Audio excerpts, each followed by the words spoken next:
Chandrashekhar बावनकुळेंच्या उपस्थितीमधील OBC उपसमिती बैठकीत भुजबळ आक्रमक। जीआर मधील मराठा शब्दावर आक्षेप। जीआर मुळे ओबीसीना फटका। बैठकीमध्ये भुजबळांचं मत। छगन भुजबळ सरकारसाठी धोक्याची घंटा। भुजबळांना जेलमध्ये घाला। मनोज जरांगे यांची मागणी। भुजबळ नाराज असल्यास त्यांनी हिमालयात जावं। जरांगे पाटील यांचा टोला। मराठा आरक्षण संदर्भात सुप्रीम कोर्टामध्ये कॅव्हेट दाखल।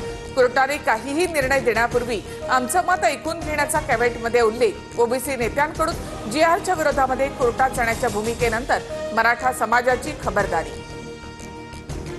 कुणबी नोंदी असलेल्यांबद्दल आक्षेप नाही, मात्र मराठा समाजाला बोगस सर्टिफिकेट देता कामा नये। ओबीसी उपसमिती बैठकीत पंकजा मुंडेंची भूमिका। छगन भुजबळ यांच्या नाराजीवर देखील भाष्य। गणेश नाईक म्हणजे भाजप नाही। कुणी काही बोलल्यानं नवी मुंबई किंवा ठाण्यामध्ये एकनाथ शिंदेंचं अस्तित्व कमी होणार नाही। उदय सामंतांचं प्रत्युत्तर। ठाण्यामध्ये सत्ता आणायची असल्यास रावणाच्या अहंकाराचं दहन करावं लागेल। नाईकांचं भाष्य।